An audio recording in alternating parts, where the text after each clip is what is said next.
Hello, and today I'm going to talk about receiving magic. This is actually the second video in a two-part series. The first one was called Broadcasting Magic, and the link is in the description. So in the other video, I talk about techniques of how to sort of project out your ideas or your desires into the universe. And in this video, I'm going to talk about how to sort of read that and receive the messages back. So I mentioned this in the other video, but the frequency goes both ways, and the universe definitely wants to communicate with you. Now, whether you listen to that communication or ignore it is entirely up to you. But it can often be ironic or have a certain sense of humor when it's telling you what it wants you to know, I guess.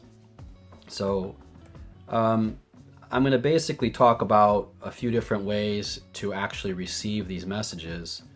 Now, I believe that the universe communicates back, but these communications are often very abstract, and it's not as simple as the way that human beings communicate. Maybe it's more about images and how these images are correlated to symbols. So I'm going to show you a bit from a tarot deck here. I have another video, my top 10 coolest tarot decks. The link is in the description if you want to check that out. But here I have the Crowley Book of Thoth tarot deck. What the tarot does is it translates this symbolic language of the universe into a more readable form. As far as we know, the deck goes back to the 14th century. There are 22 major cards and 56 minors, and they're divided into coins, cups, swords, and wands. And each of these represents one of the four elements: earth, water, fire, and air. The 22 trump cards correspond to the 22 paths of the Kabbalistic tree of life. The basic journey is the holy fool, Percival, in his search for the Grail, basically, to find the Grail. Any tarot deck can give you the information you're looking for. So, often when I'm doing a reading, I'll have some kind of intent or question, and then the universe can communicate back with me. Now, many people think this is reading the future, but I don't see it that way. I see it as more of like a translation of consciousness in the immediate moment and giving you sort of advice on what direction you should head or what you should be working on to get to a more perfect state. So another way to do this communication is the dreaded talking boards, sometimes called the Ouija. This is an antique one from 1891, and that's a Norman Rockwell painting on the left. Charles Kennard, founder of Kennard Novelty Company, claimed he learned the name Ouija from using the board, and that it was an ancient Egyptian word meaning good luck. Some say the name is a combination of the French and German words for yes. Again, this is another thing that I think is misunderstood, just like the tarot cards. People say that they're talking with demons or that kind of thing, or they dismiss it as the ideomotor effect.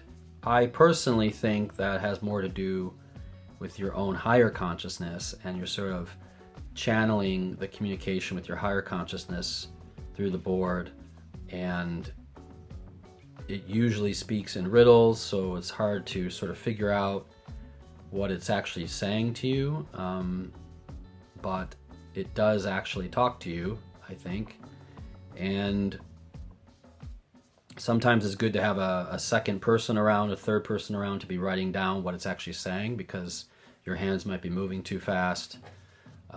Or occasionally it will tell what appears to be sort of not gibberish, but abstract letter strings or things that might be considered nonsensical. But then if you write them down and you kind of explore them and look at them, and maybe you let it sit there for a while, and then maybe a few months later you look at it again and you're like, oh my God, now I see it. And there could be some kind of message there, even if it's just like a single letter or almost like a code or something. On the left here is the Throne Board by J.E. Garside from 1893. And on the right, the Magi Board, Psychic, by the Graph Company from 1943. So there are many kinds of talking boards, and it's really hard to say how far back these go. But on the left is a Kabbalah cast iron template. The date is unknown. In Greece, a talking board-like instrument was used by Pythagoras and his disciples. He encouraged his disciples to make use of it to unearth revelations. In Rome, such instruments were popular as early as the 3rd century AD. In the 20th century, the Mongols used them for divination and instructions. In China, they had planchet writing called Fuji, dating as far back as 400 AD. I found rumblings on the internet that the talking board were even used by pre-Columbus natives, but I haven't found evidence for this yet. Religious orders tried to repress the use by reinventing and disguising it as a toy because it clearly suggested that this divination tool was not to be taken seriously. This worn-out sheet of lined paper on the right here is one of my boards from a 3-week fasting experience in a hotel room. I used my finger as the planchet. I was writing down a lot of things that didn't really make sense to me at the time. Later, I learned that some of these things had profound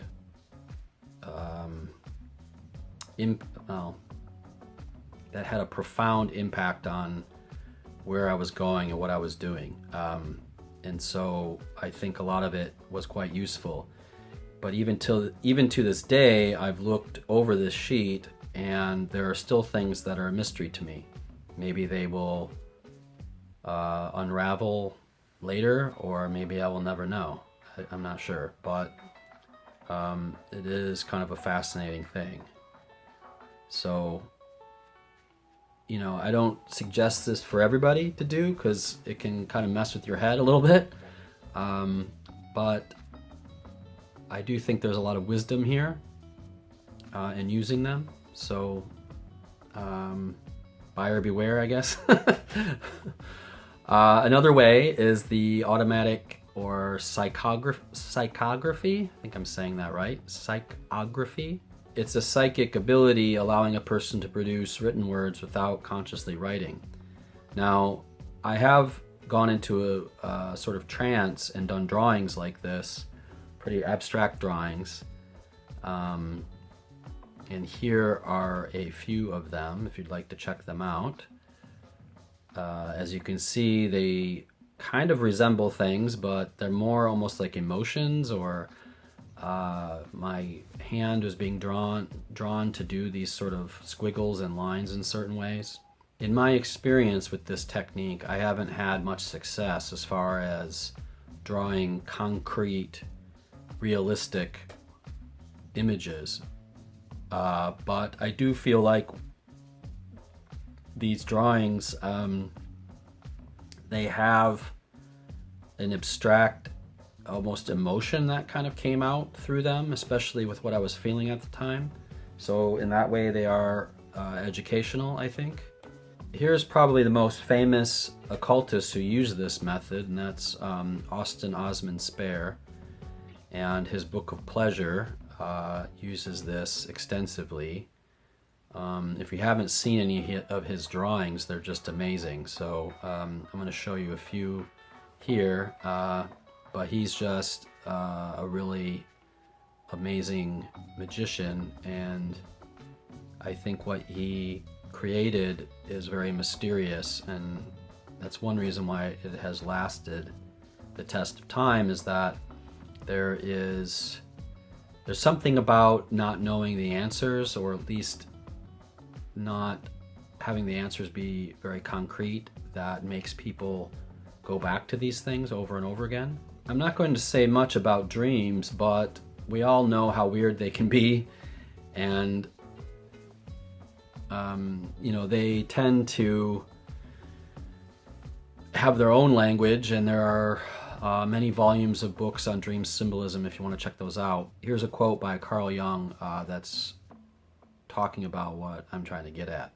We have forgotten the age-old fact that God speaks chiefly through dreams and visions. You can have these when you're sleeping, obviously, but you can also have them if you're in some kind of altered state through fasting or through a psychoactive substance. Synchronicity is the simultaneous occurrence of events which appear significantly related but have no discernible causal connection. Synchronicity is an ever-present reality for those who have eyes to see. I think this is a profound statement, and if you've ever had a synchronicity event, you can really identify with this. So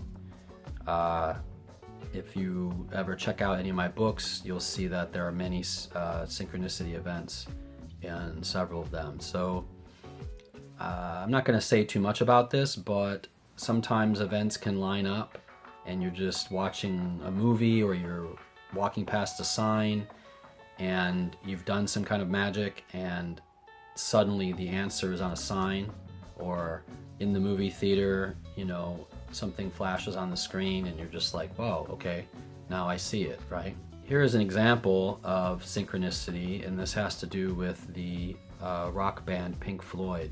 I came in and saw this guy sitting behind him. Huge, bald, fat guy. I thought, he looks a bit strange. Anyway, so I sat down with Roger at the desk and we worked for about 10 minutes. And this guy kept on getting up and brushing his teeth and then sitting, doing really weird things, but keeping quiet. And I said to Roger, who is he? And Roger said, I don't know. And I said, well, I assumed he was a friend of yours. And he said, no, I don't know who he is. Anyway, it took me a long time, and then suddenly I realized it was Sid, after maybe 45 minutes. He came in as we were doing the vocals for Shine On You Crazy Diamond, which was basically about Sid. He just, for some incredible reason, picked the very day that we were doing a song which was about him, and we hadn't seen him, I don't think, for 2 years before. That's what's so incredibly weird about this guy and a bit disturbing. As well, I mean, particularly when you see a guy that you couldn't recognize him, and then for him to pick the very day we want to start putting vocals on, which is a song about him, very strange. And that's by Richard Wright, and he's also talking about Roger Waters there. The last technique I'd like to discuss is gematria, and it's the technique of reading the numerical value of letters. Every letter has a value. Read the numbers as if they're a language and derive meaning from numerical correspondences. Numbers like 777 and 666 stems from Greek phrases translated as I am the resurrection, which adds up to 777, and Mark of the Beast, which adds up to 666. So of all of the techniques, this is the one I probably know the least about, but it has been referenced many times in many magical books that I've read by Aleister Crowley and many other occultists. Rudolf Steiner talks about it a little bit, and Israel Regardie. But I think this goes right back to the idea of the intent of the magician and just the beautiful complexity of the universe. Now, you could say that these are just accidents, that these numbers just happen to add up to those these phrases just happen to add up to those numbers. And yeah, they definitely could be. And that's, I think, the thing with all of this is that all of this stuff could be in my head or in your head, and you're just interpreting it a certain way. Now, even if that's true, there's still the condition of how it changes your consciousness, and that's what magic is supposed to do, is alter or sort of expand your consciousness. And if I make a collage, let's say, and I don't really know what the collage is supposed to be doing,